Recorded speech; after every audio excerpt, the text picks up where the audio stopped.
Blog Talk Radio.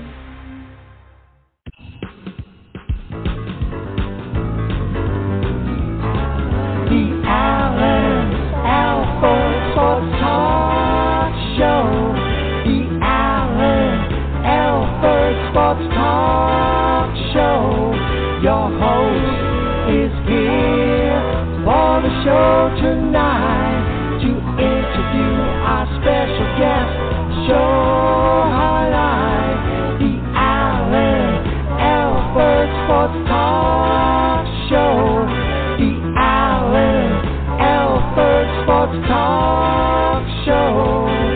Football, basketball, baseball, hockey, soccer, boxing, tennis, golf, and racing. The Alan Alford Sports Talk Show. The Alan Alford Sports Talk Show. Tune in for all the news and scores, reporting on the games and so much more. The Alan Alford Sports Talk Show. The Alan Alford Sports Talk Show. The Alan Alford Sports Talk Show. The Alan Alford Sports Talk Show.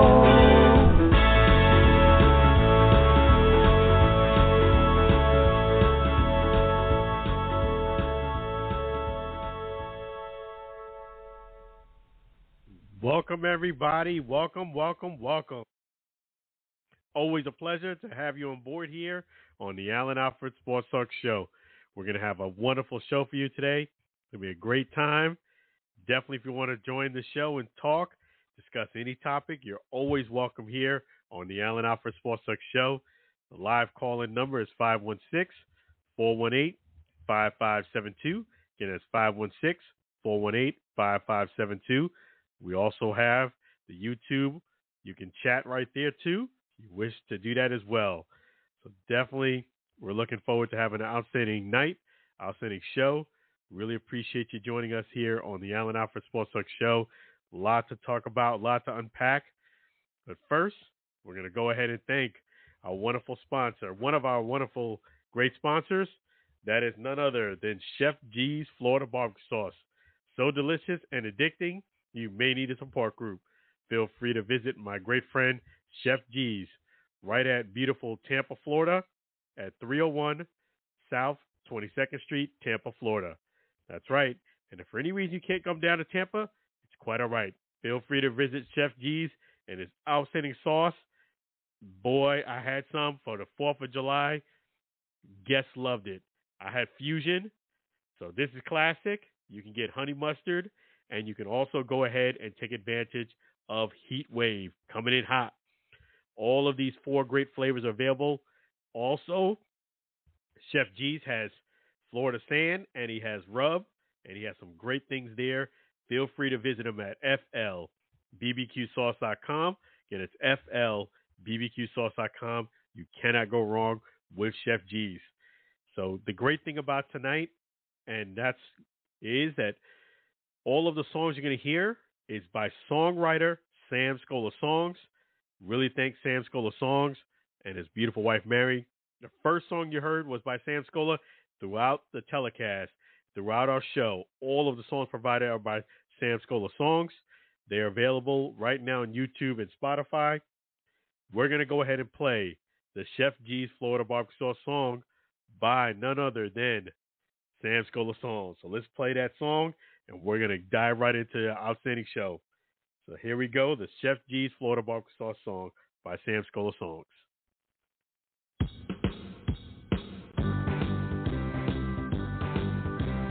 Counting for variety, Chef G's. Counting for variety, Chef G's Florida Barbecue Sauce. A natural flavor, Chef G's Florida Barbecue Sauce. Florida Gold Honey Mustard on burgers and ribs.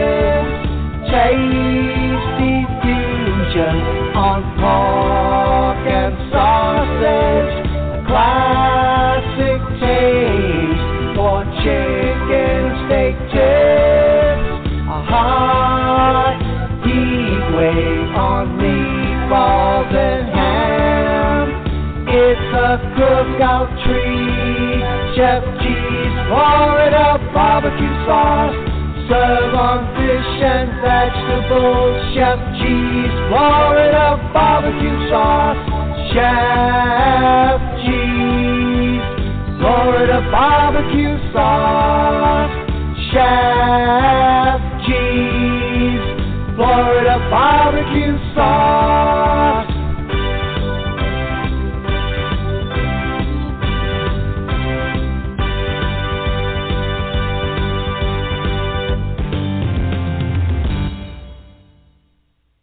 Chef G's Florida barbecue sauce. So delicious and addicting, you may need a support group. Definitely don't forget to visit Chef G's right there in beautiful Tampa, Florida, 301 South 22nd Street. And again, if you can't come down to Tampa, it's quite all right. Feel free to visit them at flbbqsauce.com. Again, it's flbbqsauce.com. Let them know that the Island Alfred Sports Talk Show sent you, and you're going to have a wonderful, wonderful time. Enjoy that great sauce. Again, I had some for 4th of July. It was outstanding. Hope you guys had a great 4th of July as well. And we're going to go ahead and discuss some great things here on the Allen Alfred Sports Talk Show. And first, let me actually do something here. We did get some breaking news. So I'm going to go ahead and share that with you guys here. And let me do that for you right now. Some breaking news that just came in.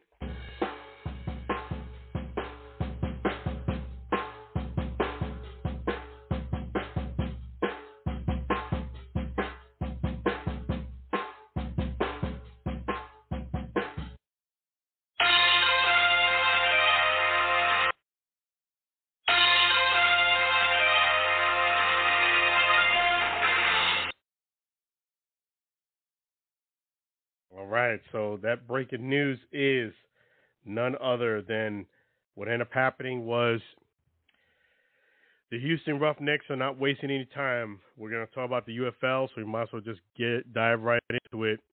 The UFL news that I have here to start the show. First and foremost, the Houston Roughnecks have parted ways with GM Lionel Vital per James Larson. They're going to give the Brahmers one of their coaches an opportunity. That's Will Levis. So Will Levis will be the new GM of the Houston Roughnecks. You heard it here on the Allen Alfred Sports Talk Show. Again, the Houston Roughnecks have parted ways with GM Lionel Vital, and they're bringing in Will Levis to be the new GM. So things are already changing there for the Houston Roughnecks. Definitely hope the best for Lionel Vital, and hope that he gets another opportunity. And yeah, so things do move fast. They didn't waste any time, so that's what's going to happen here for the UFL. And definitely, if I hear any more breaking news, I'll let you know. But they got some big things going on this month, and what I mean by big things, they have the UFL Showcases that are going to be starting next weekend. And it's going to be, if you want an opportunity to go ahead and play, I'm going to give you the sheet of the showcase, and then I'll get into, if you're going to go to the showcase, what you need to do to prepare yourself to do outstanding. Let me pull this up here for you first and show you guys this. There's also going to be something else here before I show the UFL, a UFL high school football clinic. That's going to be, if you go to my Twitter page, just type in Allen Alfred, you'll see that a little bit better. But there is going to be a football clinic, a high school football clinic for people who maybe don't have the funds, or maybe the time is not right for you to try out St. Louis this coming up weekend. You go to this UFL high school football clinic. There is one for Friday and Saturday. So you can either go to the one on Friday and go to the showcase, or vice versa. You can go to this and not go to showcase. The showcase that is in St. Louis is on Saturday. Kind of like a schedule conflict if you go on Saturday. But it is coming up this Saturday. You have to register before you go. go to the UFL before you go ahead and go to the showcase. There is a fee. You have to go ahead and check into that a bit more by visiting the website. Again, it's theufl.com. Theufl.com. It is the first of 5 showcases. I beg your pardon, 6 showcases. So make sure if you're in the St. Louis area, you come out there and ball out. You go out there and try out, register. And if you're going to go to the showcase, let me give you some ideas of what you can expect. First and foremost, come there early. Come there early. What I mean by come there early, try to be one of the first people there and get there bright and early. But another thing is this. Make sure before you come there, the night before, you get a good night's sleep. If you have to go to bed early, go to bed early. Come there. Bring yourself a couple of Gatorades. It is a long day. Bring yourself a couple of energy drinks too, because when you come to a showcase, you are on audition. You're auditioning your talent, your skills, your personality. I've seen some guys here coming in kind of lax. I've seen guys who don't realize that you are being evaluated. You're being watched. Make sure you come there for that day with all your energy. You understand? Come there with all your energy. Come there in a great mood. Bring your energy drinks. Bring your Gatorade. Bring your water, because it is a long day. And you want to have all your energy there. Another thing is, it is, besides, I will be more than likely at the Orlando one. I definitely won't be at the one here in St. Louis that's coming up on the 12th. But even without me being there, let me give you a heads up. Make sure when you show up, you also come there with a good mood. Don't come there with an attitude, because that's being evaluated too. But another thing on top of that is, be prepared to be filmed. Be prepared to be taken pictures of. They do also, the UFL does some interviews there too. When I went to the showcase last year, it was the XFL, and I did quite a few interviews of players. So be prepared for that. Even if you don't get an interview, don't feel bad about it. Not all media outlets will be there, but the UFL does bring their own media. So they will take pictures of everything. They will also videotape the entire event. So you never know who's watching. Come there prepared. Another thing is this. Listen intently. The coaches are evaluating also how fast you process instructions. If they give you a drill, they're going to give it to you kind of quickly. They expect you to understand and know what the steps are of the drill. My advice is, if you don't quite get it, ask a question right away, and or at least watch some of the people that are going ahead of you, because they may or may not be doing it right. At least you'll get a chance to see how they're critiqued. For example, the drill was going on for about 50 or so guys, and once there were 50 or so guys into it, guys were still messing up 50, 60 guys into the drill. The coach pointed that out. Like, hey, guys, you've already seen quite a few people do it right. I expect, if you haven't gone already, for you to already know what the drill, what you're supposed to do. Pay attention to details and listen intently, because, as he said it, Terrence Plummer, they're evaluating on how fast you can take instructions, interpret those instructions, and act on it without them repeating themselves 2, 3, 4, 5, 6, 7 times to you. So listen intently to the drills. Be prepared to be filmed and videotaped. Everything is scrutinized. They're going to do your 40-yard dash. They're going to do jumping skills. They're going to take your measurements. They're going to, ask you questions. So be prepared. But most importantly, make sure you have all of your energy and you are who you are 1,000%. You'll be surprised how many people come in there, maybe 80% lax, or didn't get a good night's sleep the night before. Whatever it is, make sure you're prepared. Come out there and ball out. Go out there and ball out. Leave it all on the field. And be prepared. Another thing is this. Prior to the tryout, I would make sure that you kind of scrub your social media. When I mean by scrub your social media, I don't mean erase everything, but kind of go through it to see if everything is appropriate, no cursing, no bad language, maybe no political rants or anything like that, or even hood, activities. It might sound silly, but believe me, if they're interested in you, they're going to check your social media profile and see what's on it to kind of gauge what type of person you are. You want to make sure they're getting a great representation of who you really are, not who you're fooling around to be. So make sure you have your social media intact. Everything is looking professional, looking good, nothing, that's out of the norm that you would expect another pro athlete to have on their profile. You'll be surprised. That goes for all social media platforms. Make sure it's on point. Okay? Because, they're going to check. They're going to check into that. And also have in your mind or ready where if somebody says, hey, I want to see some more film on you, have that information ready for them. Meaning, hey, you can go right here to this page, my Instagram, or you go to my Twitter. The link is right here. Make it easy for them to get to your stuff and see you or get more information about you. Have that accessible. Coaches, make sure you have their phone numbers that you played for. Have all of that ready. Because remember, you're auditioning for a job. And I always have the thing, if you don't put your best foot forward when you're auditioning for a job, no one's going to think that after you get the job, you're going to do better as time goes on. You might, but more than likely, it's like they said, you only get one chance to make a first impression. Make sure you're giving that your first impression, have it be all. Listen to Eminem. You only get one shot, one opportunity to seize everything you ever wanted in one moment. Would you capture it or just let it slip?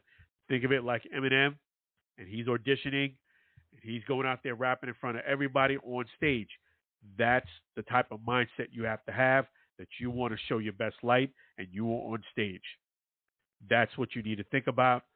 Go out there and ball out. But you also want to have fun, too. You don't want to make it too serious where you're not enjoying yourself because, hey, it's a fun day, but you want to do outstanding on every single drill. Do it all. Don't make demands. Hey, I'm not going to do this drill. I'm not going to do this drill or that drill because you're not there. Meaning you're not the first round pick. You're not sorted out by a lot of teams where you can make kind of demands. Do every drill. Thank you. Yes, sir. No problem. Use that type of language. And don't forget to register prior to the day at theufl.com. And make sure you go ahead and register, pay your fee, because usually when it comes to, for example, the one in Orlando was sold out, meaning there was more guys that wanted to register and did not because people ahead of them took the spot. Make sure you register quickly. Having said that, it's going to be a great day. Best wishes to the people who do show out. Again, let me show you this again. St. Louis. And I'll put this on my Instagram story, and I also will put up the UFL football clinic on my UFL story. You can see these two tweets I did put, but if you want to check them out again, definitely I'll put them up tonight on the UFL on my Instagram story there. So check that out. And we're going to go ahead and talk a little bit about the NFL. But before we do that, we're going to go ahead and talk about another one of our outstanding, wonderful sponsors.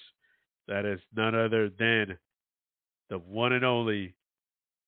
There you go. There he is. Yep. And there you go. Make sure you check out Kurt McCrae. Give him a call or text at 346-527-7564. Again, that's 346-527-7564. Hey, if you're in Texas, you're in Florida, you need a new home, you need an opportunity to refinance, you think that, hey, you're looking at a property, you may not have the amount of money that you need to put down, Kurt McCrae can help you. CTCME Mortgage can help you. CTCMEMortgage.com. Thank you, CTCME Mortgage, for being one of our outstanding sponsors. Definitely, you want to make sure you take advantage of those opportunities that are there now to start building equity. He can help you with this. The USDA has some new opportunities. Kurt McCrae is your man. He knows all about this. Also, turn your home equity into cash. Let's discuss. Reach out for a personalized consultation. Number's right there, 346-527-7564.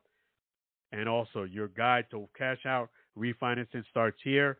If you live in Tampa, if you live in Florida, the entire state of Florida, or in Texas, CTCME Mortgage can help you. Homeownership begins with a mortgage. And in fact, we're going to go ahead and play another great, outstanding song by none other than Sam Scola Songs. That is the CTCME Mortgage song. Let's go ahead and fire that up for you right now.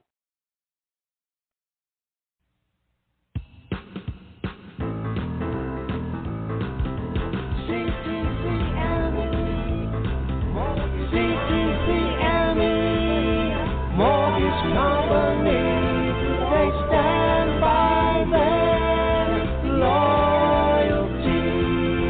CTCME, mortgage company, you can trust their honesty.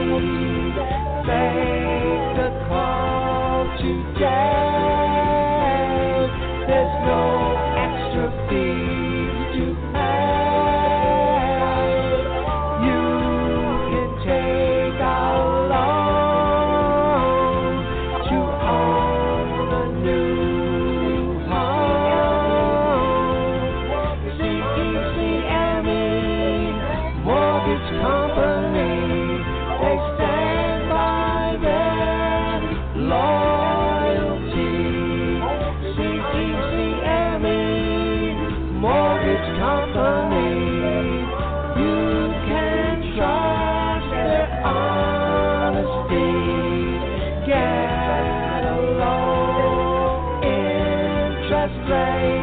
There's no need to wait.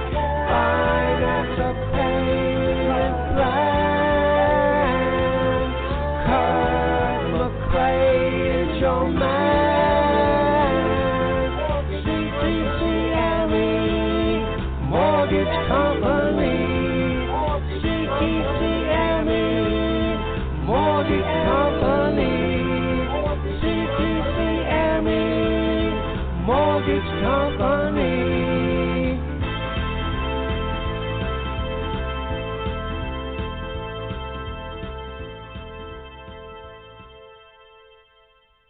There you go, CTCME Mortgage Company. Make sure you go ahead and give Kurt McCrae a call or text 346-527-7564. Again, it's 346-527-7564. Or you can go ahead, if you feel more comfortable, visit their website. Nothing wrong with that at all. CTCMEMortgage.com. There you go. Thank you, CTCME Mortgage, for being one of our outstanding sponsors. Really appreciate you here on the Allen Alfred Sports Talk Show. We're going to go ahead and continue on with some great content here. And you're going to go ahead and have the opportunity to join in anytime. 516-418-5572, 516-418-5572. You know, it's going to be awesome. Definitely going to switch gears and talk a little bit about the NFL, and it's coming up quick. I did see the Bucks actually are open up for you guys to come to the training camp games. Make sure you go do that. In fact, let me make sure I put that down here with the NFL news. Yeah, so the great thing is you can go ahead and get your tickets there for you to go to the practices. check out the Bucks. Just a little caveat: there is a charge now. It's $10 per ticket. I know it used to be free, but now they do charge. I guess they want to make sure you do show up, because a lot of times people do sign up for the tickets for training camp games and they don't show up. Training camp practice, I should say, and they don't show up. So, yes, so if you go to sign up and get a ticket, there is a fee now. You will notice that $10 per ticket. So check that out. And then another thing is with the Bucks, so they're coming along. They're looking really good. I did see a lot of great things and practices that they've had, little clips.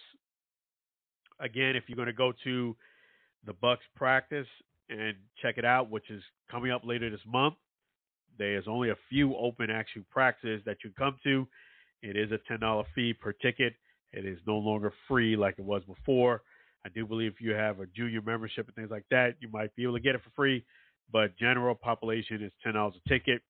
So definitely check that out.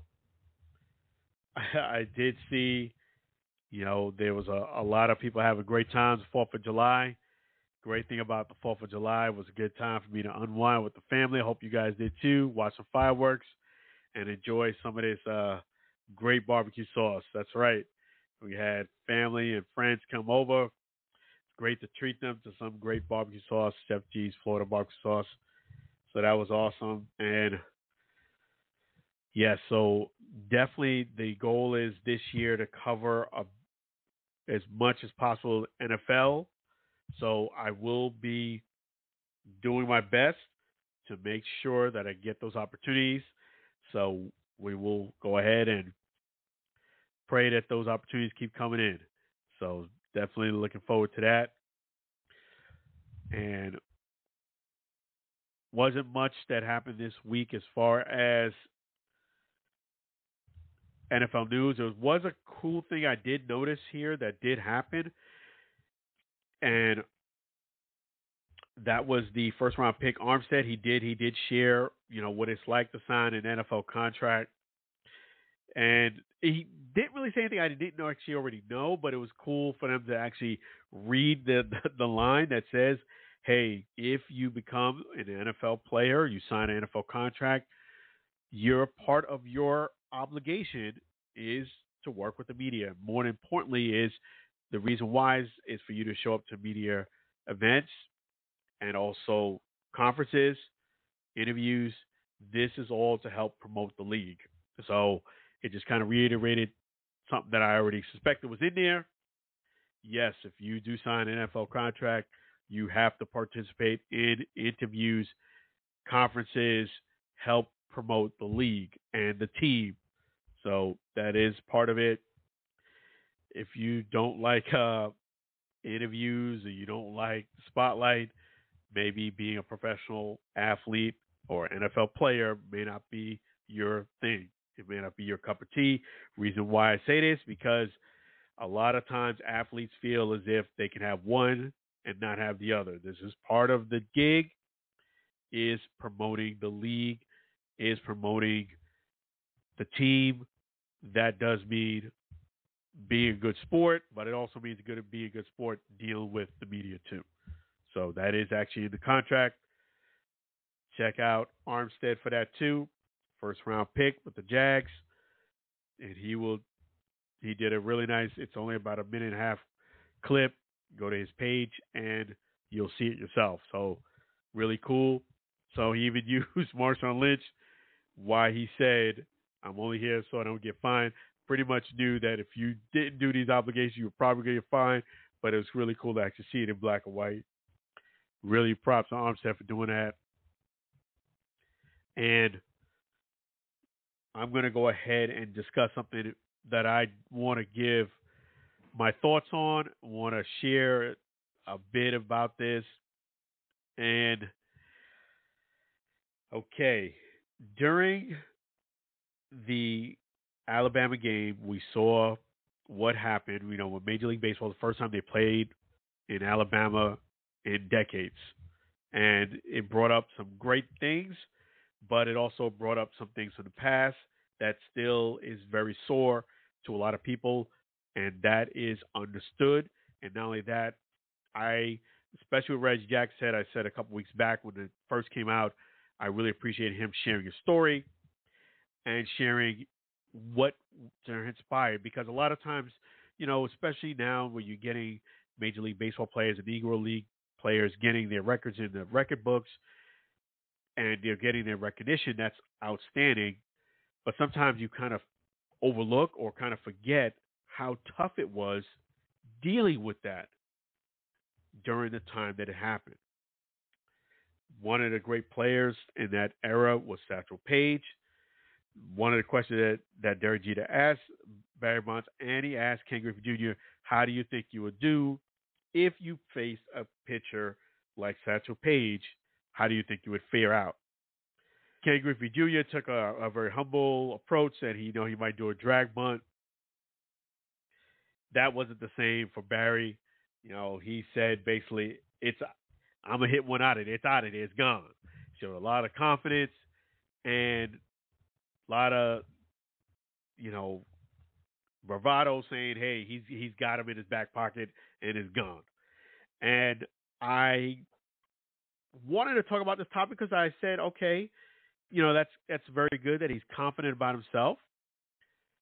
But let's check into this and see if that is actually true. Would I agree with Barry and his assessment that he would just boom, hit it out of here, basically dominate Satchel Paige?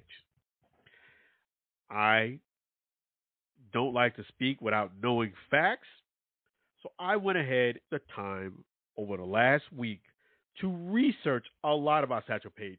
I knew a lot about him, but this research was really great because I got more insight and more details and more facts about Satchel Paige, his career, his legacy, everything about Satchel Paige. Having done my assessment, and we all know Barry and what he's done already, do I think he would kind of dominate, hit one out of there against Satchel Paige? Maybe this is the part where maybe if you're a Barry Bonds fan, you might want to turn this part off. I would say absolutely, positively not. I agree with Barry. I do not agree with him at all.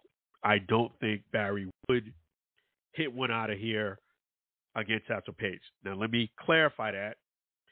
When I say that, I mean take Satchel Paige's prime and you take Barry's prime. When I say Barry's prime, I'm going to go before 1998, because after 98, that's when allegedly Barry had, let's say, how do I say it this politically correct? That's where Barry allegedly had some extra help, so to speak. So I'm going to have to look at this and analyze it prior to that to be fair in this assessment. And I'm talking about Barry in his prime. This is before he had that big armor. This is before the 1998 and prior to that. I'm talking about late 80s, early 90s Barry. That's the Barry I'm looking at. Satchel Paige, I'm looking at his prime too, around 28, 29. I would actually even go a year earlier than that, because he actually didn't play, as we know, in the major leagues until much later because of segregation. So I'm going to say his prime was probably around anywhere between 25 and 29 years of age. And I would take Barry around that age too, maybe even younger. Okay? So you have to kind of give a fair comparison. So I'm going to go prime versus prime. No, I don't think Barry would dominate Satchel Paige at all. I think Barry would probably hit 1 out of 10 or maybe 2 out of 10, which would put his average probably in the neighborhood of around 180, 200. That's where I think he would fall in. If they played each other, 10 at-bats, I think he's going to get maybe 1, possibly 2 at-bats, 2 hits, I would say, against Satchel Paige. And the reason why I say that is because watching Barry against players that threw hard, again, prior to 98, prior to the armor, Barry didn't fare that well. If you look at it bat against Doc Gooden, he was over swinging, and it's actually the worst I've actually seen Barry at an at bat was against Doc Gooden, who is a righty who throws hard. He also has that devastating curveball. Now, Satchel Paige did not have a devastating curveball like Dwight Gooden. He didn't have a 12-6 curveball. However, he threw a lot harder than Doc Gooden. They reported, 100 miles or even as fast as 105. And most of the reports that I did or the research was around 100 miles an hour. Not only that, he was very deceptive in the way he pitched. And Gooden is a Cy Young pitcher. He's outstanding. Satchel Paige actually had better control than Doc Gooden. He had pinpoint accuracy. He was blessed with gifts, I would say. Not a gift, gifts. Because not only did he throw hard, he threw hard with control. He also had 5 years to practice his craft when he was in like a reform, kind of like juvenile jail. And he was outstanding. And the man pitched when he was 59. And you knew he was outstanding because of the competition he faced. Joe DiMaggio got one hit against him. Joe DiMaggio even said he was the best he's ever faced. He struggled against him. Monty Irvin struck out 4 times against him. And it actually, Satchel Paige kind of helped him do a little better. And he only, when I do better, he got 1 out of 4. People didn't hit home runs off of Satchel Paige like that. Very, very, very difficult hitter. And every time it was Babe Ruth time for him to face Satchel Paige, even when Satchel Paige was much older, he was nowhere to be found in the dugout because I did research again. Between 65 and 75 miles an hour, that's the speed at what the pitchers were throwing at against Babe Ruth. Check yourself, do a Google search, check it yourself. Between 65 and 75 miles an hour. Nobody in the Negro Leagues threw 65 and 75 miles an hour. Nobody. Let me just tell you that. By them segregating baseball, Major League Baseball, they made it harder for themselves because there was outstanding talent in the Negro Leagues. Outstanding talent. And anytime you play against somebody who's more talented than you, believe it or not, you as a player get better. Even if they dominate you in the beginning and they dominate you, it does help your game because you're facing better competition. You have to raise your level of competition. If you never get to the point where you dominate that person, the other people you're playing against and other competitors, you will do better against because you're around better competition. I don't think, and I don't think I know Barry in his prime. Watch when he faced Randy Johnson, again, prior to 98, before the body armor. Because, again, you have to be fair. The body armor was before that time, and also extracurricular activities was before that time. So those things have to play into it. Prime Barry against prime Satchel Paige, Barry's hitting 180 batting average. I say he's hitting between 1 base hit or 2 out of 10. And that's what he would do. Now, and I'm going to get to a caller in just a moment. I'm just going to finish this point real quick. Barry, like 34, 35, 33, 34, 35. And that Barry, with the armor and extracurricular activity help, it would flip-flop. Yes, I think that Barry would get Satchel Paige. I think he would probably do well, meaning he probably would have a 400 batting average. He would probably flip it and go 4 out of 10. So his batting average would be probably 4 out of 10. And if Satchel Paige didn't handle that adversity well, it would go more and higher in Barry's benefit. But prime Barry against prime Satchel, Barry's not dominating Satchel Paige. I'm sorry. I say it with all due respect. Having said that, I want to get this gentleman's opinion on it right now. I'll bring him on the line and love to hear his perspective. Hey, how you doing, Lou? All right. Well, don't forget that was a different era. It's Satchel Paige and Barry Bonds. It's hard to really compare the two. And when you think about it, nobody's batted 400 since the 1950s. Yeah, I mean, you're not going to see that again anyway. Not with the way today's game is being played. I mean, so it's really no comparison.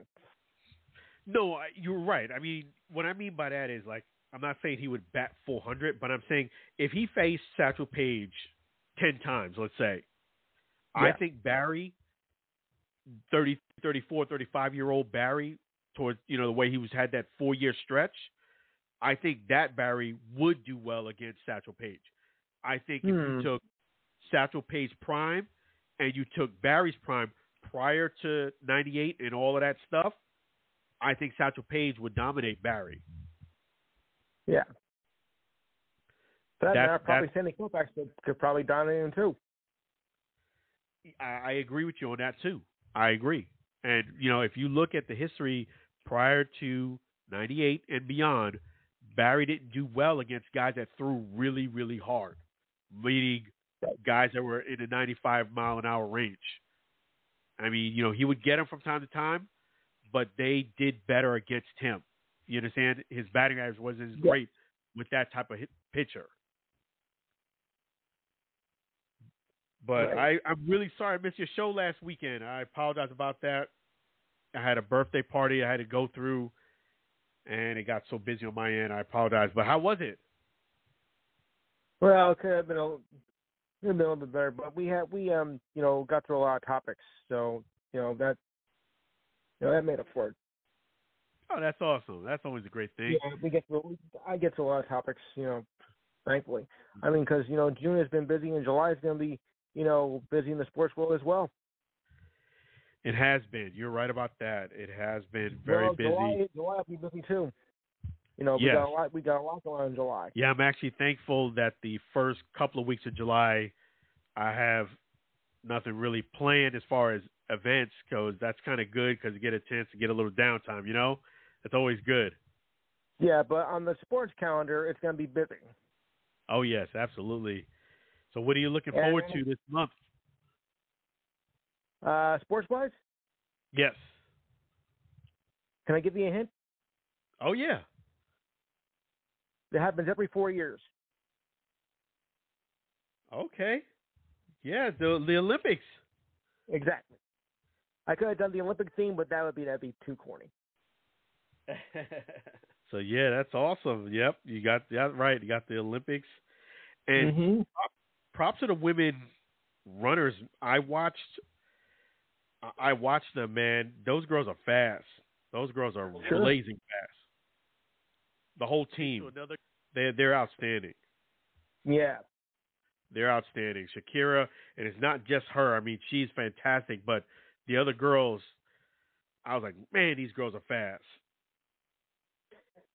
Yeah, but could they be able to outrun Usain Bolt? That's saying something, man. Them girls are. I was like, man, these girls are fast.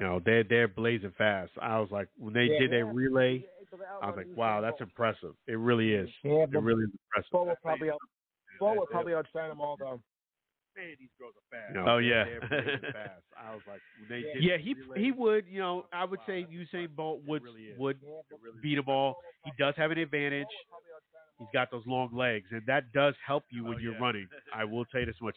He is very fast, but when you have that long legs, that helps you out as well. Don't let anyone fool you, man. When it comes to height in sports, it's to your advantage when you're taller.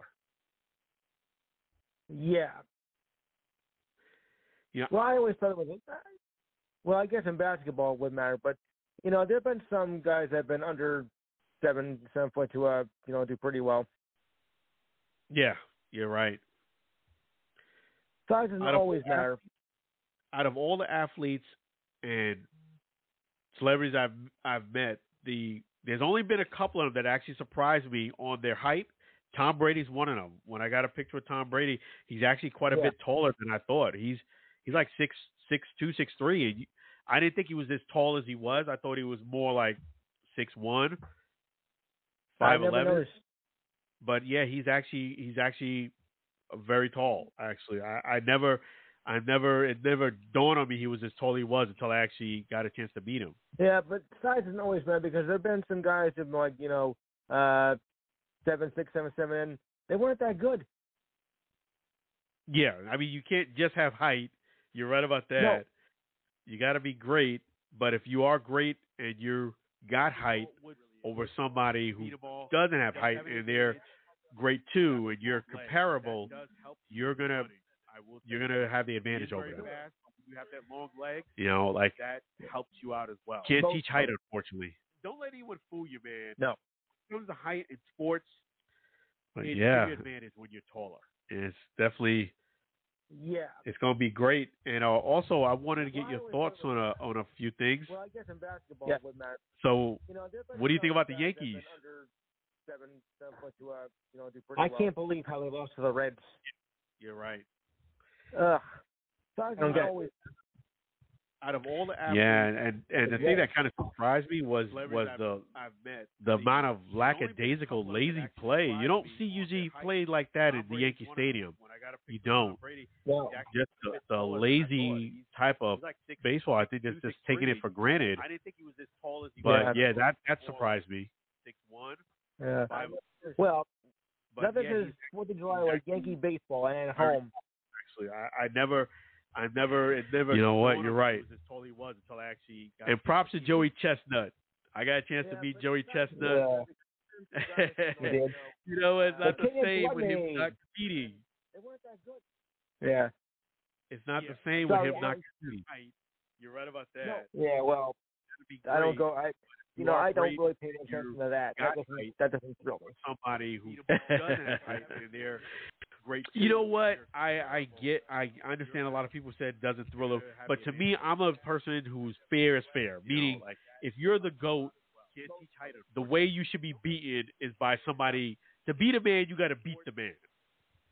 And for him not to even compete, and somebody to kind of win it this year, which he would have won had he been in the competition anyway, because he does eat more than 57 dogs in 10 minutes. I can't believe how they lost to the Reds. But it's just unfortunate. But I don't consider gluttony a sport, so. And the thing that so you're okay with it? I basically don't think, when I hear about it, I'm like, I gotta turn it off. Just time to change the channel, I guess. Yep. Yeah. I mean, it's almost as weird as breakdancing in the Olympics. Like, oh boy. Yeah. Well, that's going to be so weird. Baseball, this is not 1984 anymore, people. So why not? You know what? You're right. And props to Joey Chestnut. I was surprised he did disco dancing in the 70s. Never mind. Hey, you know how it is. Things that are old, they bring it back, and it becomes cool again. I'll be showing my age, Yeah, well, I don't go. I remember all that stuff. That doesn't thrill me. Somebody who and in WNBA news, what's kind of cool now is I'm loving the fact that it seems like the players are now starting to open up and kind of chill out a bit on Caitlin Clark. Do you get that same impression? Yeah, not yet. I mean, maybe it's. I don't know if it's completely wearing off yet. So, there's still some animosity at some of the players. I mean, but I think it's going to be for a while because he has a few rivals, and but it's just but I don't kind of like with Birch Magic, well, I should say Birch and Jordan. Well, but again, that was just a rivalry. Off the court, when I hear about it, I turn it off. Yeah, take it that way too. Yeah, that's a good point. I just feel as if they're giving her a little bit more respect. I mean, it's not worlds of respect, but it does seem like they're becoming a little bit more accepting of it. I mean, it is what it is. The girl is bringing attention to your sport. Take it for what it's worth. Put it this way: Angel Reese was not acting like an angel. Put it that way. Never mind. Yeah, she's competitive, and what I think what Angel Reese is like you said. I think it's a jealousy thing. She wants to be Caitlin Clark. She wants to be in the position of Caitlin Clark. She wants to be the show starter, and she wants to be the number one diva. She wants to be the diva, but she's gonna take second fiddle to Caitlin Clark. Yeah. players are Well, now if you want a starting diva, to, we can bring back Dennis Rodman. feel out a bit on Caitlin Clark. Do you get that same impression? That was a diva. Not yet. I mean, maybe it's. That's how great that team was. Is that you had guys who kind of got like the spotlight, but they didn't take all the spotlight. You understand what I'm saying? Like Dennis Rodman got his attention, but so did Michael Jordan, and so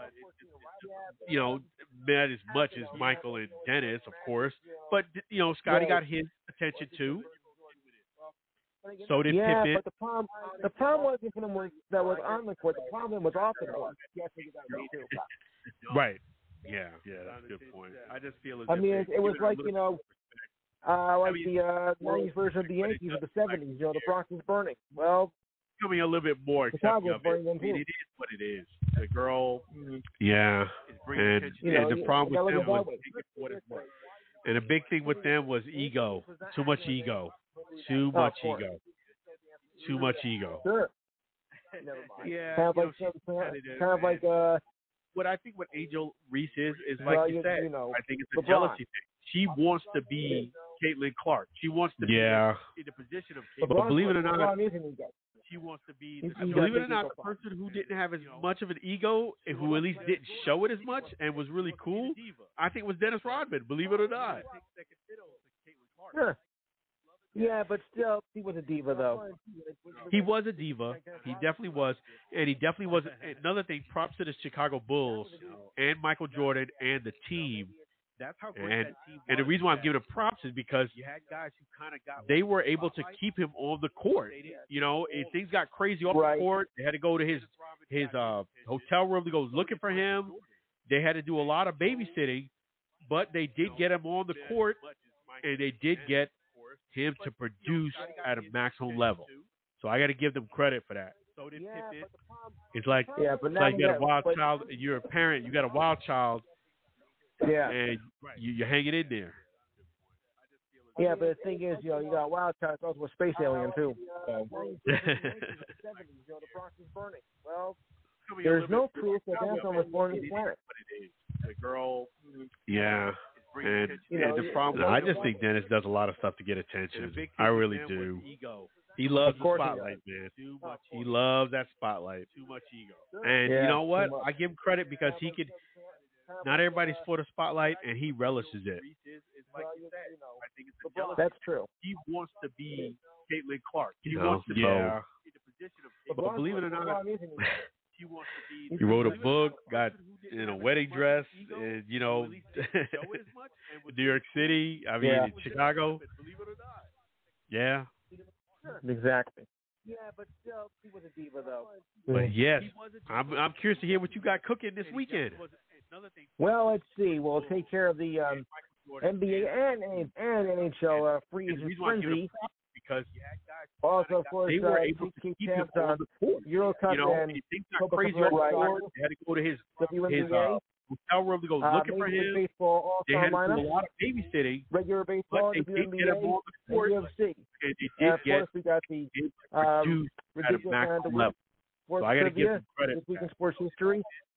It's like but now you got the sports calendar, the standings, and the story of the week. You're hanging in there. So call 512-543-4662 tomorrow between 4 and 6 p.m. And remember, that's East Coast time. Well, there's no proof. That's right, folks. Between 4 and 6 p.m. Eastern Standard Time Zone tomorrow. And he didn't even tell you about that. I really do. You can check him out on YouTube, too. The Enhanced Sports Show. Go to YouTube and type in the Enhanced Sports Show, and you'll see the show as entirety. That's right, the Enhanced Sports Show. Between 4 and 6 p.m. Eastern Standard Time Zone. And then the call-in number is 512-543-4662. 512-543-4662. Make sure you call in tomorrow. Lou's going to take great care of you. I'm going to be one of the callers, too. So make sure you call in, too. But, yes, I'm curious to hear what you got. Looking forward to it. Well, all right. We'll take care of the, like I said, July's going to be a big month. So, So, it is. It's going to be a mega month. That's right, folks. Make sure by the way, there is one thing. 2 weeks from now, I'm going to be doing a Friday show. Actually, so at the same time and everything, the same number. So if you want to try to call on the 19th, please do. If you're ready, oh, all right. What time is the 19th show? Same time. 4 and 6 p.m. Yeah. Okay, cool. All right. Okay. That sounds interesting. Right, I'll make sure. You're welcome. Always a pleasure, Lou. Thank you so much. Right, folks. Appreciate you. 4 and 6 p.m. Eastern Standard Time Zone tomorrow.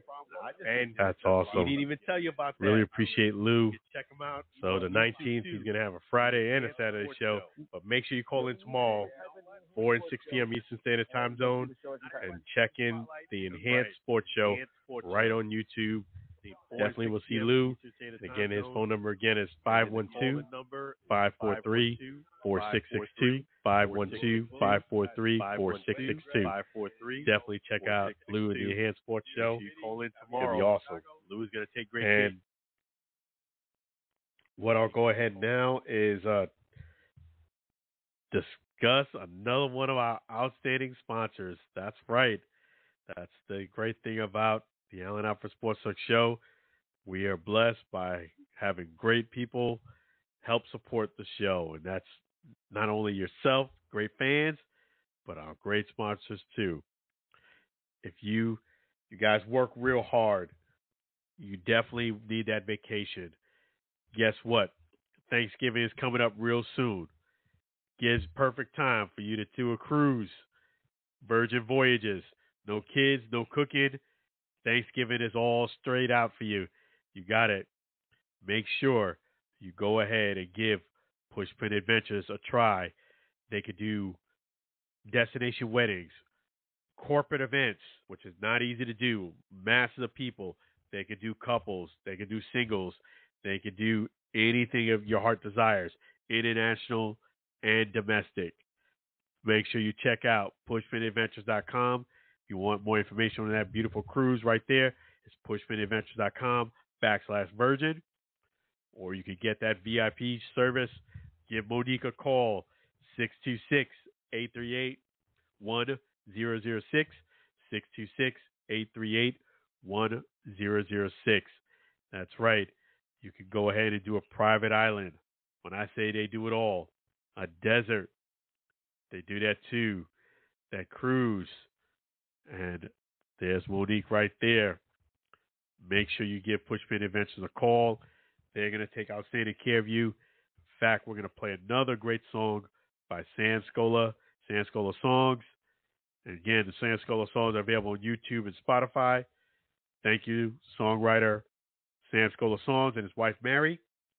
So we're going to go ahead and play another San Scola song, an adventure song, right here on the Allen Alfred Sports Talk Show. Make sure you guys take that cruise, take that vacation. You work too hard. Again, the number is 626-838-1006, 626-838-1006. Let's go ahead and play that Pushpin Adventure song for you guys.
chime with pushpin adventures. That's how you deal with pushpin adventures. Plan a getaway with pushpin adventures. Escaping today with pushpin adventures. Pushpin adventures. Pushpin adventures. Pushpin adventures.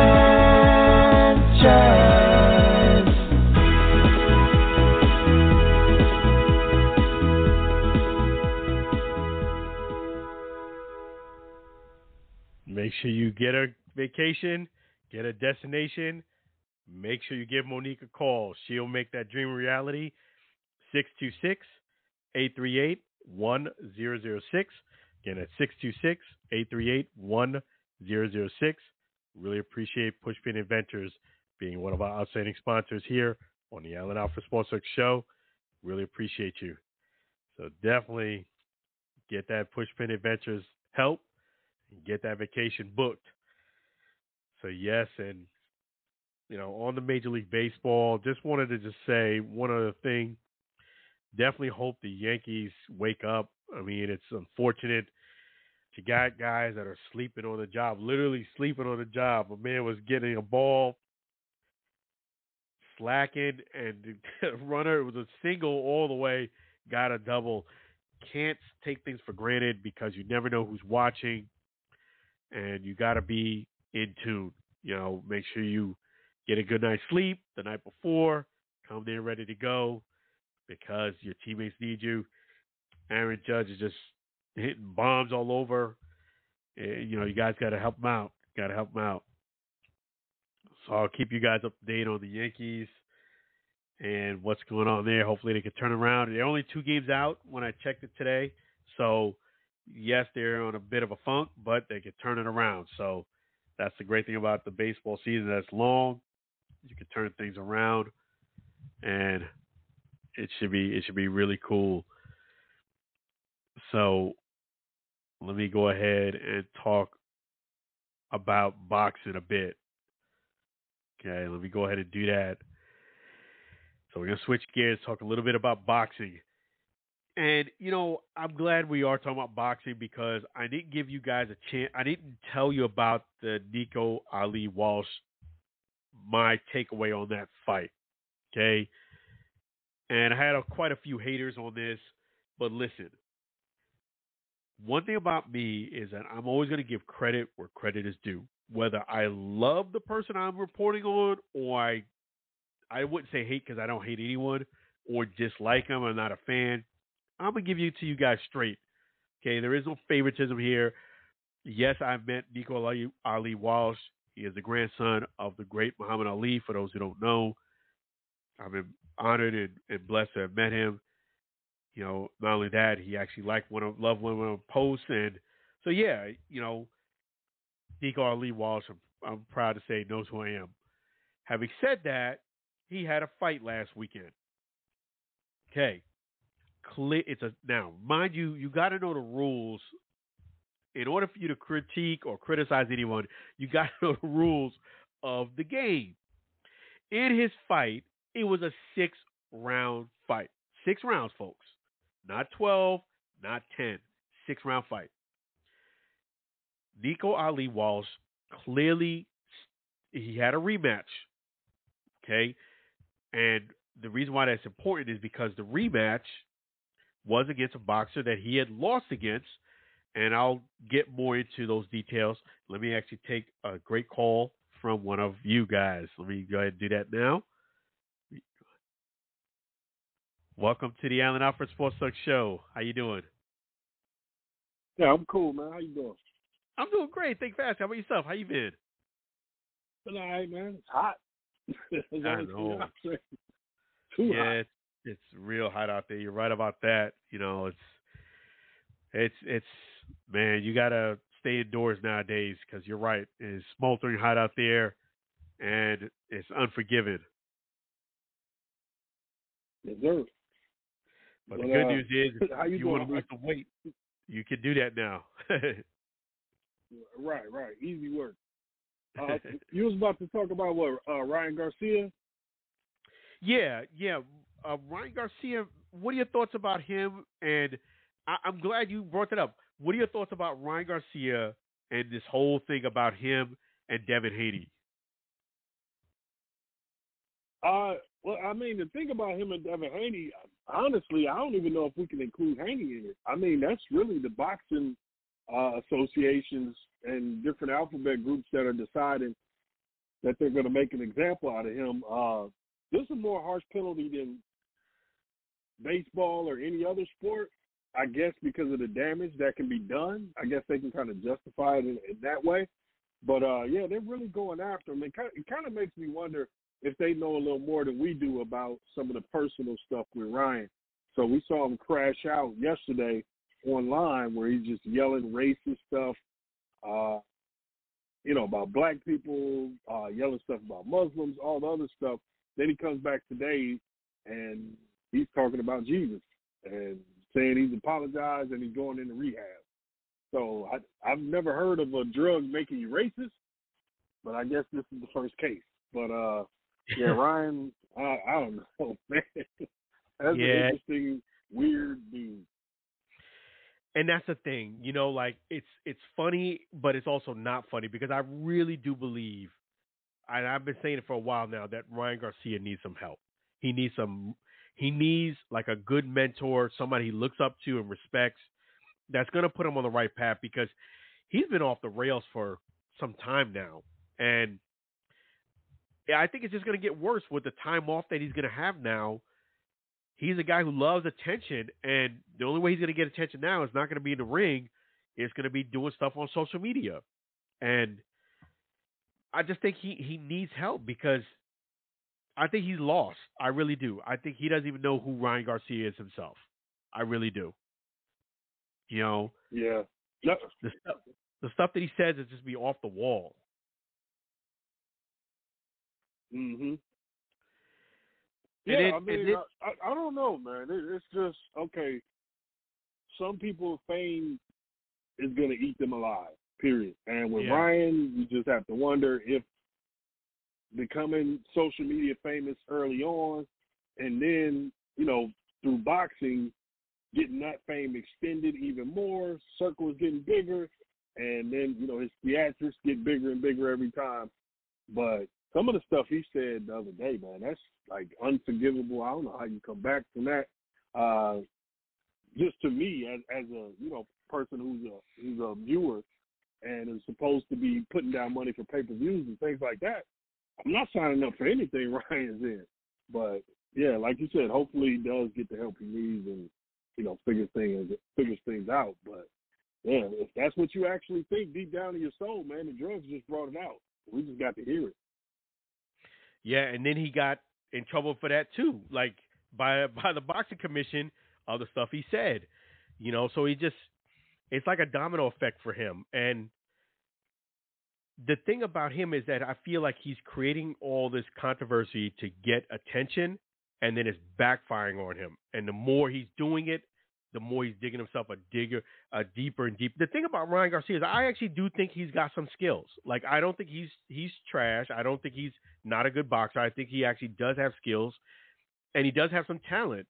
But I think, like you said, the fame got a hold of him. I mean, and it's just taken over his life. He can't control it. He's out of control, and he loved that social media attention. And not only that, he lied about the Devin Haney thing.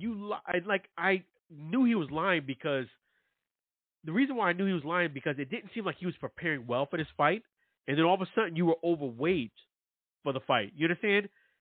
And it just didn't seem right to me. Something seemed like it was like, how are you overweight and you didn't really train for this fight? It just didn't make sense. And then he kept saying he wasn't doing anything. And then it came out that he actually was doing something. So, to me, he's lost integrity. I think he's also a guy who just. This is another thing I think you brought up a great point with him.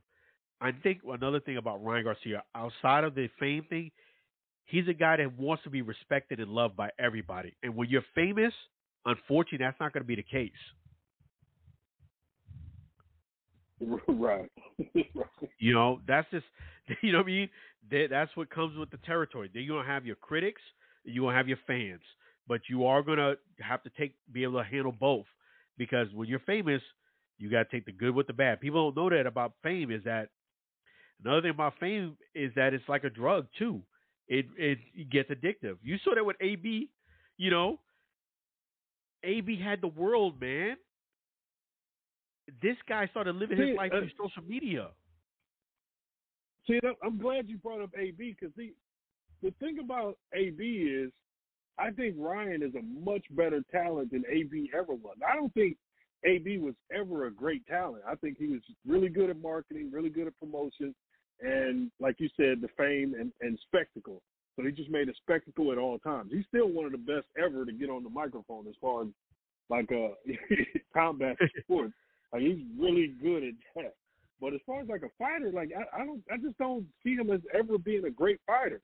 With Ryan, it's just unknown because he was so young. Career was all in front of him, and the only the thing he got, the thing with Tank, that's never going away. Like people can't unsee you quitting. So that's a part. And kind of to bring it back to the Devin Haney point you made about, I haven't considered him in this conversation because say what you want to say, people saw you lose, man. Like you can get, the decision reversed. You can, you can do whatever you want to do. People saw what they saw, and they won't forget it, even though you were at a disadvantage because this guy was clearly cheating.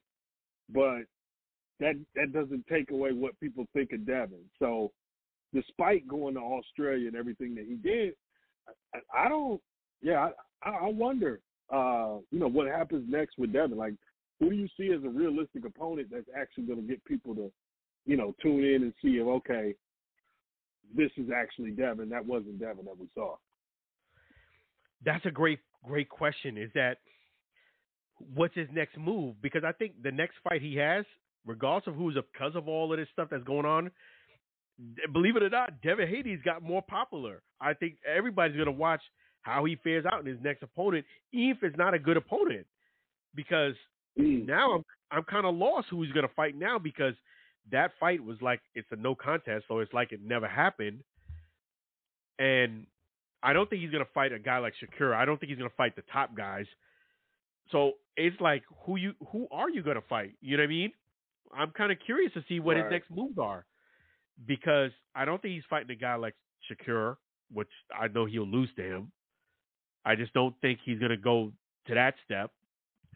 I'm curious to see what his next move is. If he's going to fight a Teofimo Lopez or somebody like that.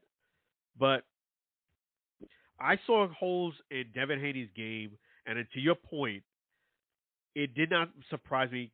We will never know if he could have done that clean. I think Ryan Garcia could have beat Devin Haney with the way he was fighting him without cheating. That's the crazy thing about it. I think he could have beat him without cheating. But like you said, we can't undo what we saw. I mean, if you take performance enhancing drugs and you got a guy who's got undisputed and you put him on the canvas 5 times in a fight, that's going to make other people think about cheating too. You understand what I'm saying? Mm-hmm. He washed him on that fight. This goes back to the baseball problem. Where the incentives point to, hey man, even if you get the penalty, if you get that one shining moment, that might carry you for the rest of your career. And to be honest, the game of sports enhancing and drugs and everything else is always a game of catch and kill. So when the drugs get ahead of the testing for a few months or a year, that window is there for somebody to cheat and get away with it. And then the testing catches back up, and then the doping people have to figure out a new, get around, and, the cycle continues. My man Balco, he's still out there, man, doing work everywhere. He ain't retired and he's yet. not the only one. There's labs all over the world. I mean, man, if you could take performance enhancing drugs and have that type of performance, that's going to make people think about it. But I do think Ryan could have beat him. I just think Ryan didn't have to cheat, and that's the crazy thing about it is you lied the whole time. You lied after the fight. After the fight, it's like you lost all credibility as far as I'm concerned. And like you said, we can't forget what we saw. You were just getting beat, and this is what Devin Haney needs to work on. He needs to work on his defense, and he also needs to work on his punching power. He has no punching power. You know what I'm saying? Like, and I was saying this before the Ryan fight. He doesn't have any pop in those gloves. But Alan, you shouldn't even have to say that, though. Like, the part about punching power, I agree. I think everybody who's watched Devin has said that. But the defensive thing, that should be a given with him. If you're a guy who's not a heavy puncher, your defense has to be A1 if you're going to fight the way that he fights. Like, there's no Sweet Pea Whitaker who gets caught clean or flush. Like, those two things don't work that way. So the fact that you're saying that, and I agree, like, you didn't know the hook was coming? By the fifth round, you didn't understand that he was going to keep hitting you with that hook? Like, that part goes beyond, HGH or anything else somebody could use. That's like you said, boxing IQ thing of how come you're not a better defensive fighter when that's your calling card?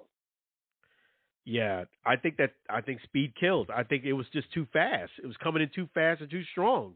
That's what I think was the equalizer. I think he knew it was coming, but I know it's coming, but the speed was so fast. Ryan Garcia does have fast hands. I'm not going to lie. Mm-hmm. He does have some very fast hands. But he didn't just meet him, no. I mean, what they fight 3 times in amateur? They kind of grew up in the same, like, the guy, like, he has fast hands. That should have not been something that Bill had to write on the whiteboard for you. Like, I don't know, man. Because I don't want to denigrate a guy who got beat by somebody who was cheating. So I don't know how far I want to go with that. But I just think your point stands out the most, where it's like, dude, you're a defensive fighter. Why aren't you a better defender? Like, why do you get hit so flush? Because you can go back to Cambosa and some of the other fights where you're like, man, he gets hit clean a lot. He does. And you can't hug everybody every time as your defense. That can't be your primary defense. You have to find other ways to defend. You can't just bear hug someone. That's a great move, especially if you're in trouble. I even tell boxers that, hey, if you get buzzed, hold. That's actually smart move, like for you to hug them, to buy yourself some time, And another thing is if you do get knocked out or, knocked down, I should say, wait till the number 7. When he gets to 7, get up. Like, get up at 7. Don't wait till 8, get up at 7. Don't rush to get up either, meaning don't get up and when he's at 3 or 4, don't rush to get up. Wait till you get to 7, then get up. And go at it. Like use the time. It's still a knockdown. Whether you get up in 3 seconds, it's still a knockdown. So use it to your advantage. Take the breather. But yeah, Devin. I saw holes in his game against Cambosis. I did. I definitely saw holes in his game when he fought in Australia. I was like, you know what? Somebody who's got more skills is gonna really take advantage of you. And lo and behold, it happened. It happened. And, I think Devin Haney outgrew his dad as far as a trainer is concerned. I think he outgrew his dad. I hate to say it. I know his dad probably hates to hear this, but I think he outgrew his dad as a trainer. I think he needs a better trainer, to be real. What do you think about his dad? Yeah, I think his dad is probably the biggest thing pushing as far as his career, as far as promotion. He's much more interesting on the microphone than Devin is. But your point about possibly needing another voice as far as his boxing ability, I agree. He probably does need another one. But, man, it's sad. For a Haney fight, honestly, Bill is the guy who really kind of sells it from their end.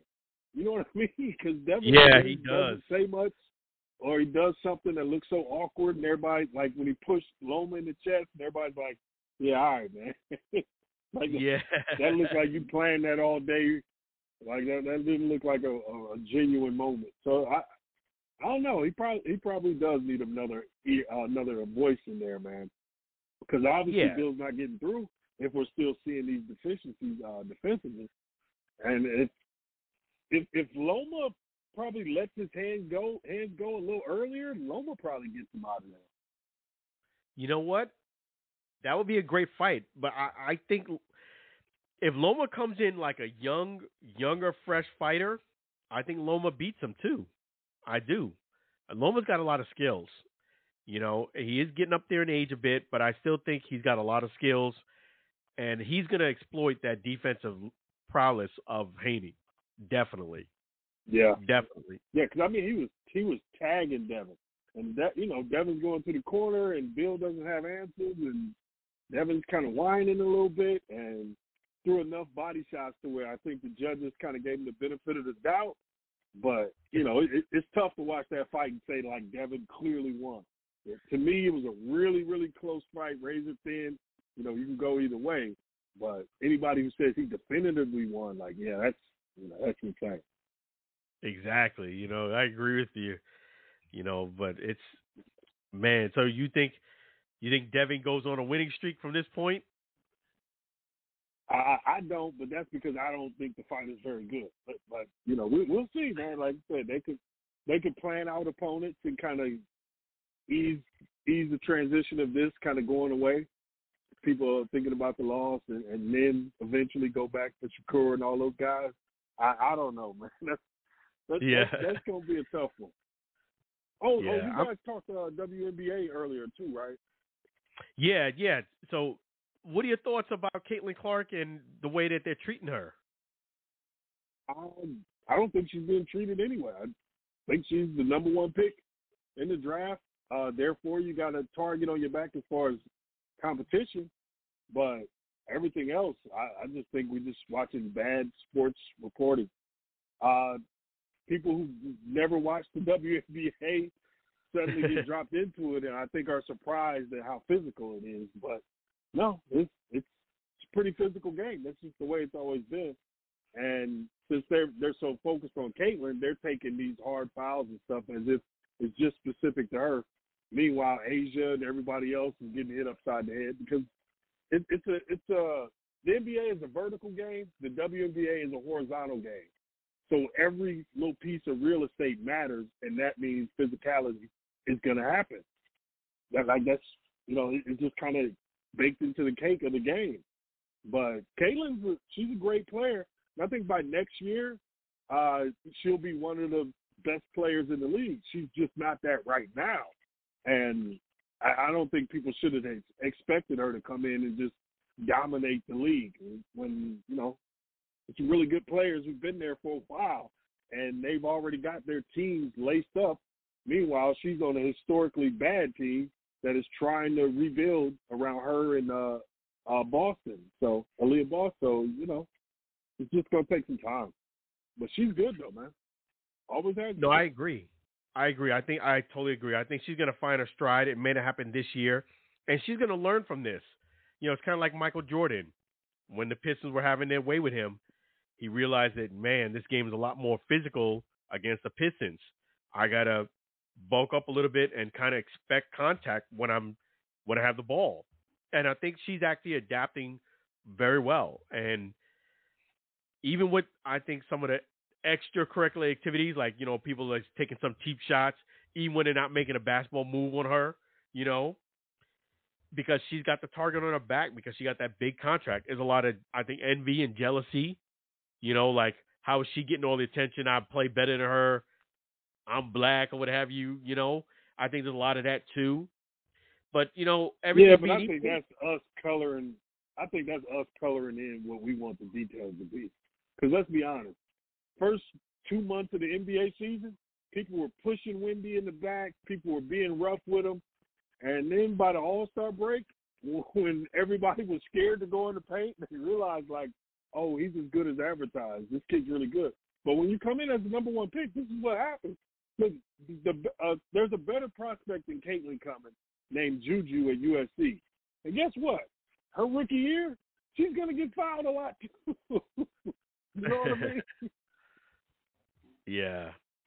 But I'm happy for the WNBA as a whole.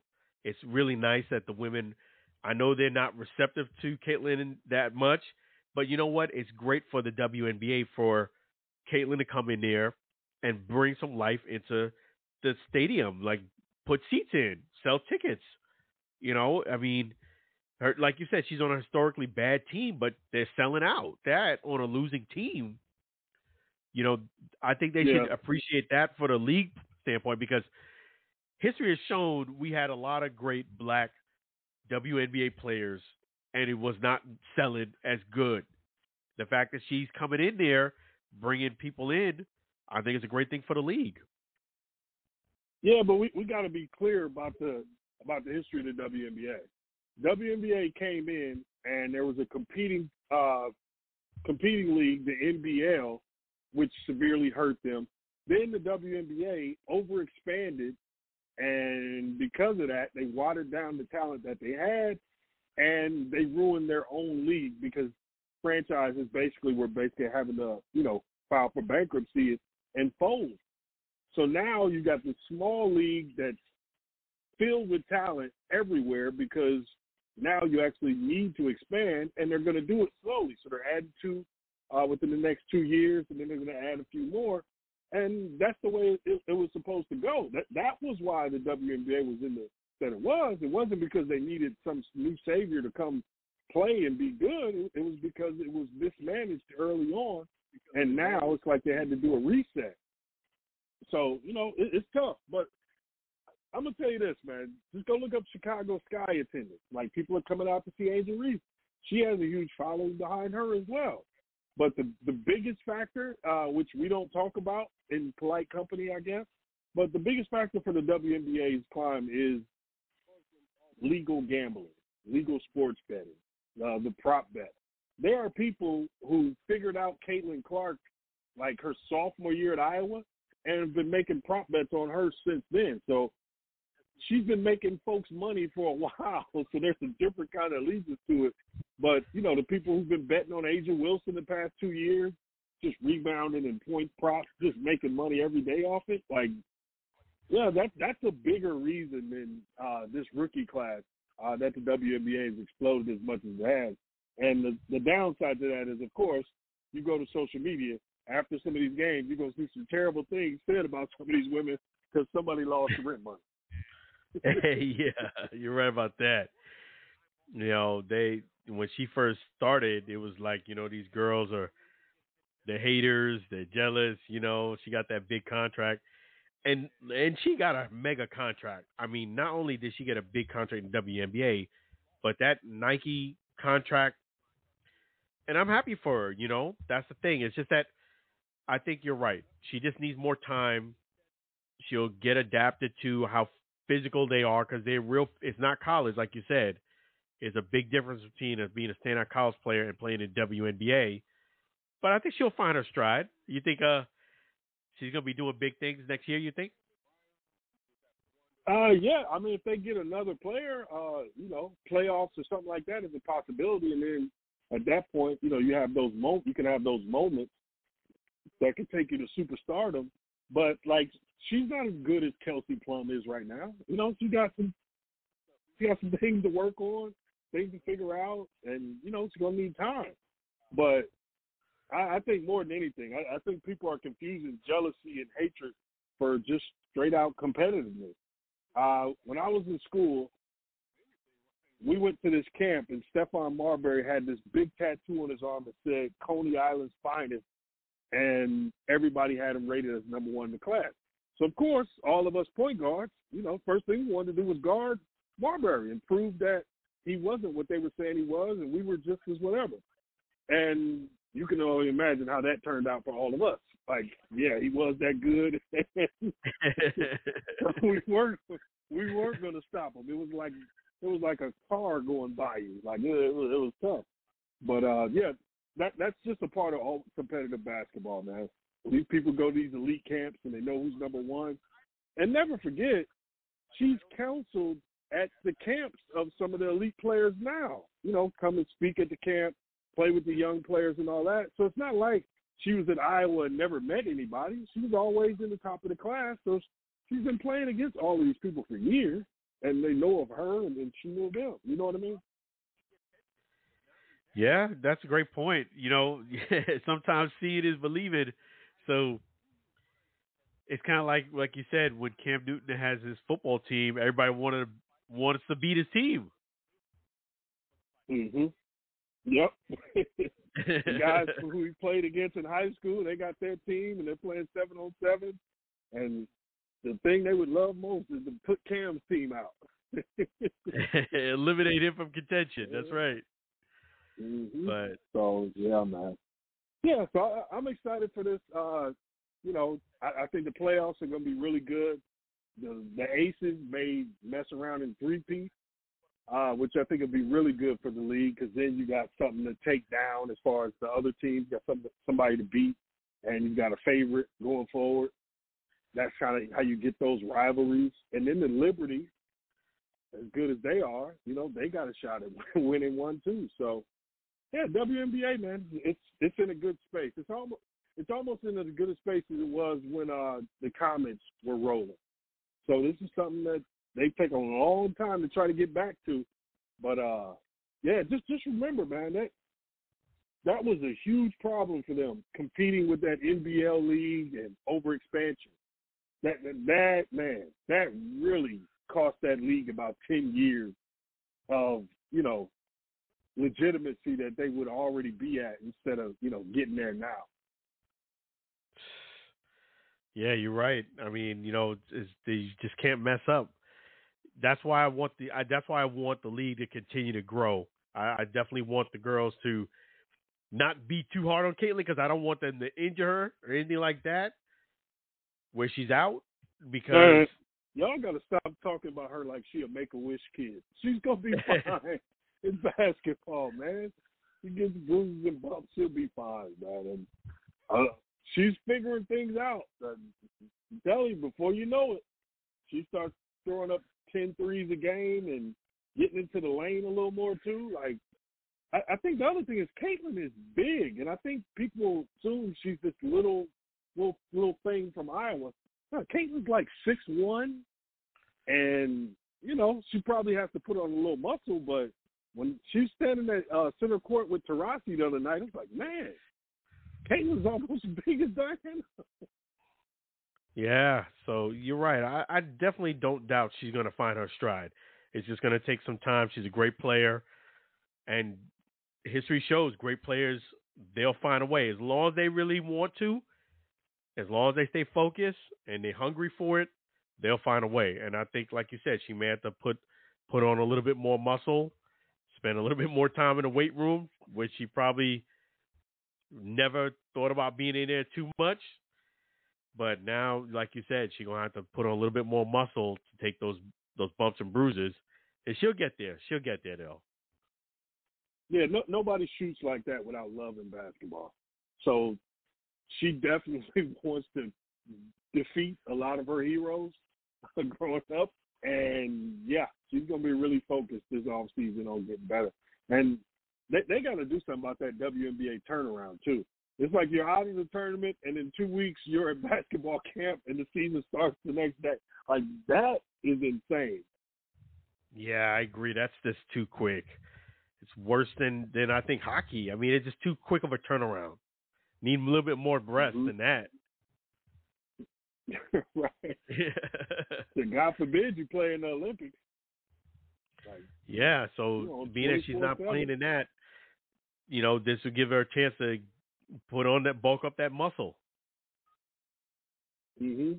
A little rest for a while and then bulk up. Go hard with a conditioning program, and bam, she's ready to go.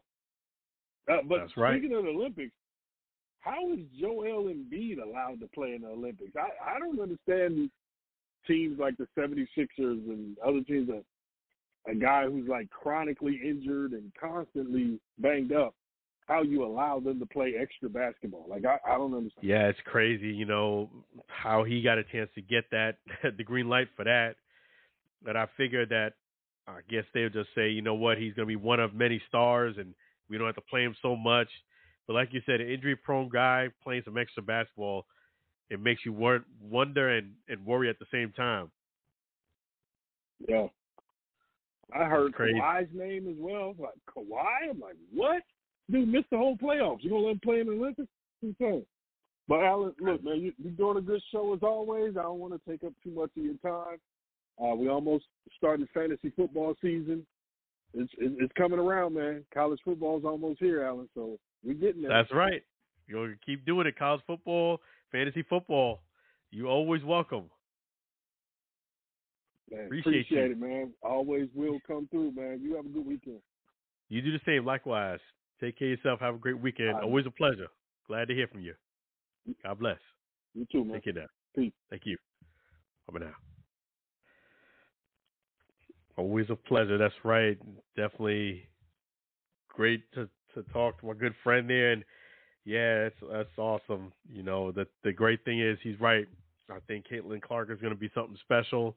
And I'm rooting for her. I'm rooting for the league to continue to grow because I want the WNBA to make it. You know, as much as some of the girls might think that everybody's hating on them, everybody except for, and probably right now, even Caitlin Clark probably thinks everybody's hating on them too.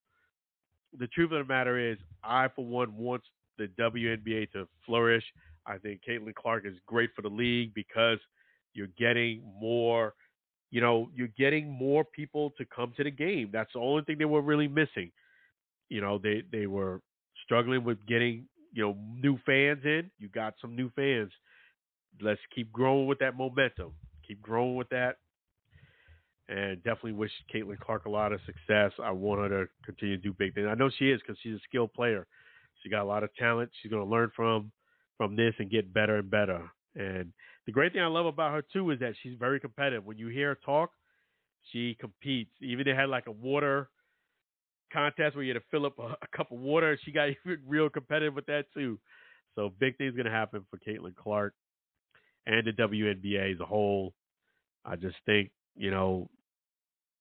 sometimes, Babe Ruth comes through, Aaron Judge.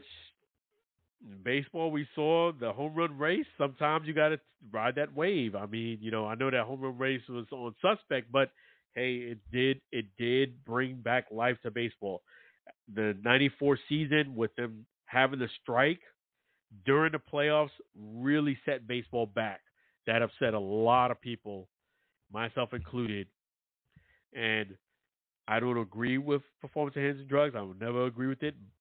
But we didn't find out so much later that's what was going on, but you can't deny that it sold and got fans back.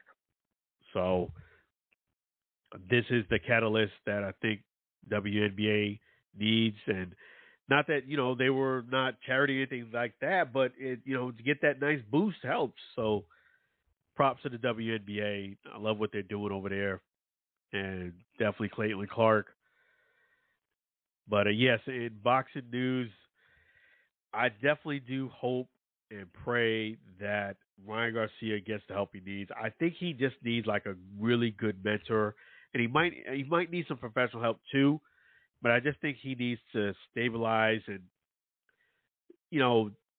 take it one day at a time. You have a year suspension. You don't want to add to that by going on social media, offensive posts. Somebody who's a really good friend of his, somebody he looks up to, who can advise him better, would be what he needs. Iron sharpens iron, and one man sharpens another. I think Ryan Garcia really needs, and I said this way before this rant on Instagram. I said this way before he actually fought Devin Haney, that this young man needs some help. I could just see that he cares too much about what people think and view, and that's always a recipe for disaster. Also, when you live your life through social media, this is good advice for you folks, that is a recipe for disaster. You cannot live your life to impress people you've never met before and do it all the time and get kind of wrapped into that lifestyle, because it'll take a life of its own. And you have to be able to control that fame too. And that's part of being successful. And I just felt like he was struggling in handling success and handling the fame. I definitely think Ryan Garcia got crazy skills. I really do. I think, in fact, not only do I think he got crazy skills, I think if he did have a great mentor and if he did have somebody to kind of keep him on the straight and narrow, I think he would be undefeated right now. I think he has enough talent. Probably the only person who I think would challenge that talent was Javante. And I think that it wasn't his best kind of like, I kind of agree with Ryan Garcia in that regard. And, not taking anything away from Javante, but I don't think Ryan Garcia had his best night against him. Not only, this is prior to him quitting or what have you, I just don't think he had his best night. And Ryan Garcia got a lot of skills and talent, straight up. Is he unbeatable? No, but I just think there's a better version of who he is as a boxer that I could see. And you got a glimpse of that against Haney. Unfortunately, we knew what that was all about, but I really do think stuff like that Ryan Garcia could do without, extracurricular activities. Let's say it like that. I think he could have fought, prepared better for this fight. I knew something wasn't right because it didn't seem like he was training right. And then at the same token, you were 3 pounds overweight.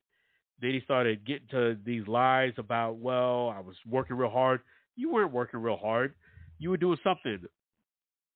So it didn't surprise me the way things played itself out in the results.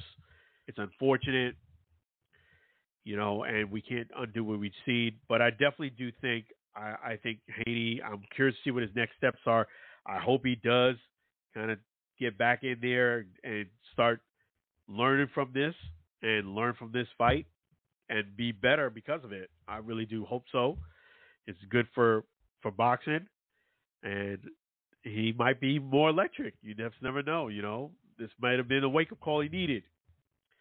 So, we'll see. But props to, I got to give Devin Haney credit. He got his perfect record back for, what it's worth. I know, like he said, we can't undo what we've seen, but he got the record back. And I know that's very important for Devin, so I'm happy he got what he wanted. Let's see what happens in the next fight and the fight after that. But yes, and what I want to say on the Nico Ali fight was this. Okay, it was a 6-round fight. Nico Ali clearly fought from the outside against a fighter who beat him before, and the fighter who beat him did a really good job of getting in close and baiting Nico into doing more of a brawl than a boxing match. And he made, the first time they fought, the fight was very, very close. Straight up, it was very, very close. I couldn't say Nico won or the other guy won. I thought it was a very close fight. Whoever they said won, I couldn't argue it either way. It was that close. They ended up giving it to his opponent. I couldn't really argue it because it was a very, very sticky and close fight. Really depends on which angle you were sitting at. It was that close. This fight, not so much. Nico Ali learned from that first fight. He didn't take the bait. He fought from the outside, and he clearly won on points the first 3 rounds. Here comes round 4, and I got to give Chris Algieri credit. He called it like clockwork. He said, "Hey guys, make sure you watch this round because it's going to start to turn up." Not even 20 seconds after that, it did turn up. Nico Ali Walsh now knocked down his opponent. So now he's won 3 rounds in a row, and he's got a 10-8 round. There's only 2 rounds left, rounds 5 and 6. In order for his opponent to win, he really at this point had to kind of knock Nico Ali down, I would say a few times, and more than likely the best way for him to win, being down this much on points, is for him to TKO and knock out Nico Ali.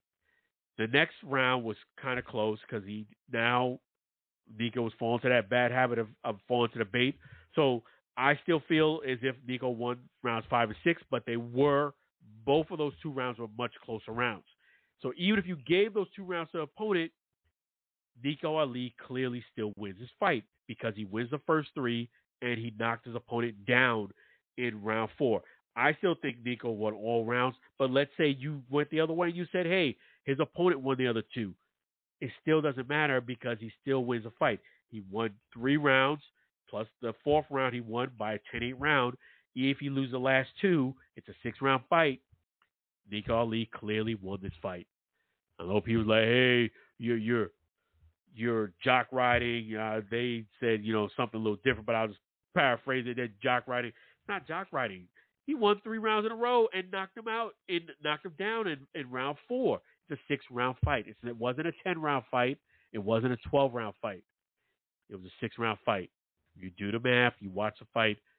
Nico Ali clearly won the fight. The next 2 rounds, I think Nico still won those 2 rounds, but they were much closer rounds. I will say that. And if you didn't see it my way, you gave those 2 rounds to him, that's fine. If you gave him a 3rd round, let's say you said, okay, he won 2 out of 3 in the first 3, and he won 2 rounds the last 2, Nico Ali still wins the fight because he won at least 2 rounds and he knocked his opponent down with a 10-8 round. So when you get behind in rounds and it's only a 6-round fight, you got to be looking to knock your opponent down quite often and get a stoppage, a TKO. That's what you got to be looking to do. It's just that's one of the dangers about a shorter fight. You have to kind of exert a lot of your energy, and you have to do it for 6 rounds. Your strategy is a lot different fighting a 6-round fight than it is a 10 or 12-round fight. So props to Nico Ali Walsh. He clearly won that fight. And I didn't even talk about this part. The man dislocated his shoulder, and that was a fact. I mean, that for him to continue to hold on and fight, a lot of guys would have just, thrown the towel. They would have quit, and that would have actually not gotten a lot of people to kind of disagree with it because you had a dislocated shoulder, and he legitimately had a dislocated shoulder, and he couldn't throw a punch with that arm. So he held on to win. You got to give him props on that. People got to look at Nico Ali Walsh and look at him as Nico Ali Walsh. You cannot compare him to the great Muhammad Ali. They're 2 different fighters, 2 different classes, 2 different people altogether. This is his grandson, not his son. And Muhammad Ali is the greatest of all time. I know Floyd Mayweather would disagree with me, but that is my GOAT of boxing. The greatest of all time is Muhammad Ali. It's not that he won every single fight. It's that he transcended the sport in a positive way, and he's done a lot in and outside the ring for boxing. To me, he is the GOAT of boxing, and that's Muhammad Ali. So may he rest in peace. I want to go ahead and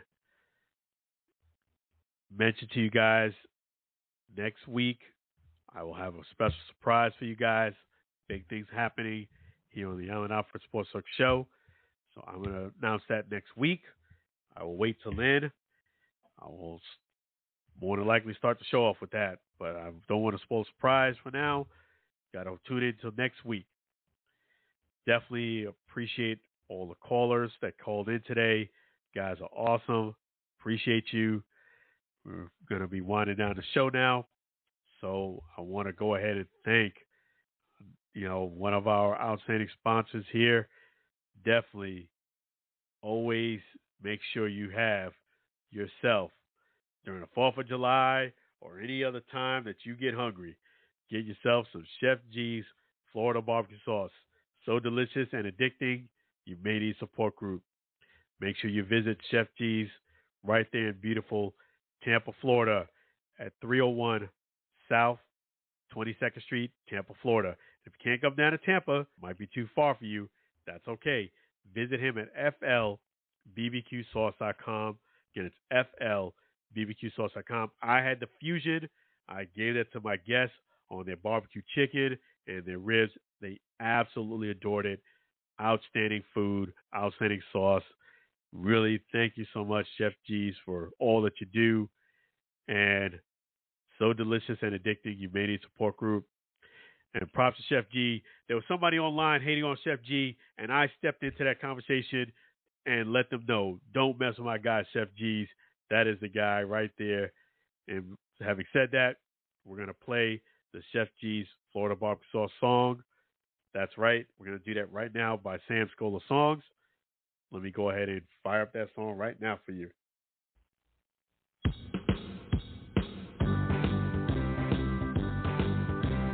Comes in for variety, Chef G's Comes in for variety, Chef G's Florida barbecue sauce, a natural flavor. Chef G's Florida barbecue sauce, Florida gold honey mustard on burgers and ribs. Tasty fusion on pork and sausage. Classic taste for chicken steak tips. A hot heat wave on meatballs and ham. It's a cookout treat. Chef G's Florida barbecue sauce. Serve on fish and vegetables. Chef G's Florida barbecue sauce. Chef G's Florida barbecue sauce. Chef G's Florida barbecue sauce.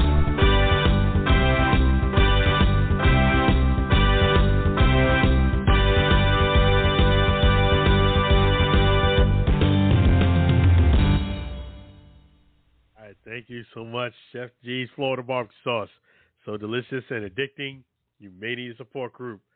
Definitely don't forget to visit Chef G's right there at 301 South 22nd Street, Tampa, Florida.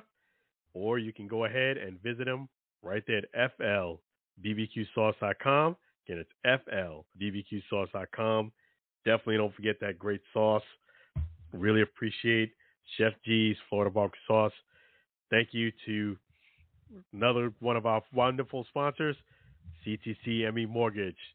Definitely thank you for your support, and thank you Pushpin Adventures as well. Appreciate you guys. Again, those phone numbers, let me give them to you here. CTC ME Mortgage, 346-527-7564. Again, that's 346-527-7564. Pushpin Adventures can be reached right there at 626-838-1006, 626-838-1006. And you guys are awesome. Really appreciate you. Definitely thank you to all the callers that called in today. And thank you so much, Sam Scola Songs and beautiful wife Mary, for the great music you provided throughout the night. All the songs that were played here are also available on YouTube and Spotify. Definitely, if you want to get in contact with Sam Scola Songs, you have an opportunity to do so. Sing along with Sam at gmail.com. Sing along with Sam at gmail.com. Appreciate Sam Scola Songs for all that you do. And then definitely, if you guys want to subscribe, please do so. Alan Alford. And just type in Alan Alford, ALANALFORD. Again, it's ALANALFORD. You can find me pretty much on all social media platforms. Instagram, Alan Alford, Twitter, Alan Alford, and Facebook, Alan Alford Sports Talk Show. Really thank you guys for watching and listening to another great episode of the Alan Alford Sports Talk Show. Again, next week, 9:30 p.m. Eastern Standard Time Zone, Friday. Also, CST, 8:30 p.m. Got a big surprise for you guys next show, so tune in. Thank you again for watching another great episode of the Alan Alford Sports Talk Show. Thank you to all our callers, and thank you for all you do, all your supporters. Thank you for all your comments, likes. Really appreciate you all. We're going to end the show with another Sam Scola song, and that is the end of the show song. Appreciate Sam Scola Songs. Appreciate you guys. Close the show out with that. Have a blessed night and a blessed weekend. Be safe, be well. May God continue to bless you. Take care for now.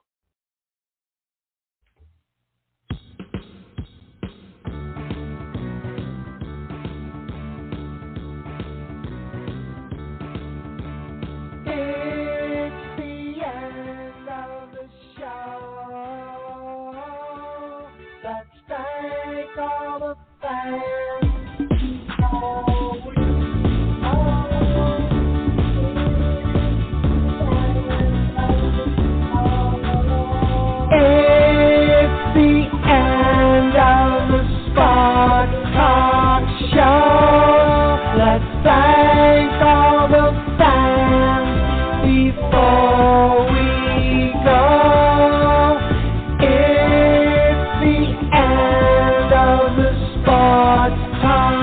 Show.